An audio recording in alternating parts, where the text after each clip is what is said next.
Europe के western front पर जंग अपने पीक पर थी, पर इस बैटलफील्ड के पीछे एक और वॉर चल रही थी, एक इनविजिबल वॉर।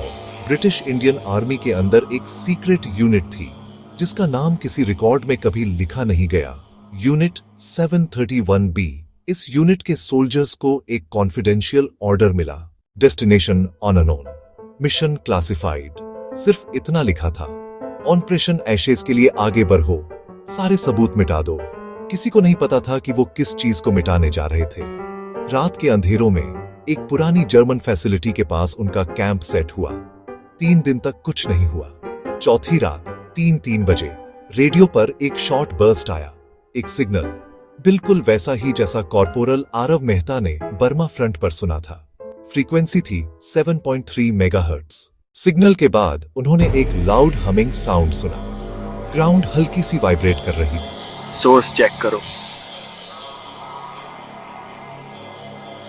अंदर लिखा था, एशेज प्रोटोकॉल एक्टिव। एक सोल्जर ने अपनी डायरी में लिखा।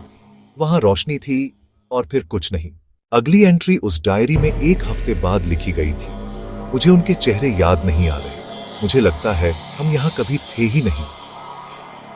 वॉर खत्म होने के बाद जब रिकॉर्ड्स वेरीफाई हुए, यूनिट 731B का कोई मेंशन नहीं मिला। आर्मी के ऑफिशियल लिस्ट में वो एग्जिस्ट ही नहीं करते। लेकिन 2002 में पोलैंड के एक पुराने बंकर से एक फाइल मिली, जली हुई पर पढ़ने लायक। फाइल के कवर पर लिखा था, operation Ashes memory restoration failed. Scientists ने टेस्ट किया। पेपर पर लिखा था कि ऑपरेशन एशेज एक एक्सपेरिमेंटल मिशन था, साइकोलॉजिकल वॉरफेयर प्रोजेक्ट। सोल्जर्स के दिमाग में स्पेसिफिक यादें डालकर उन्हें मैनिपुलेट करने की कोशिश की गई थी। लेकिन कुछ गलत हो गया। जिनके माइंड्स एक्सपेरिमेंट के लिए यूज हुए वो या तो पागल हो गए या उन्होंने अपनी आइडेंटिटी ही भुला दी। एक विटनेस के स्टेटमेंट के हिसाब से उन्होंने उन्हें मारा नहीं, उन्होंने उन्हें मिटा दिया। मतलब उन्हें फिजिकली नहीं मारा गया, उन्हें उनकी मेमोरी से मिटा दिया गया। और सबसे शॉकिंग बात, ऑपरेशन एशेज के लॉग्स में एक और नाम था, CPL आरव मेहता, एक सोल्जर जो ऑफिशियली 1 साल पहले बर्मा में किल्ड इन एक्शन डिक्लेयर हो चुका था। एक्सपर्ट्स कहते हैं शायद आरव ही पहला टेस्ट सब्जेक्ट था, और जो उसने सुना था, आदेशों पर भरोसा मत करो, वो उसका अपना ही मैसेज था फ्यूचर से।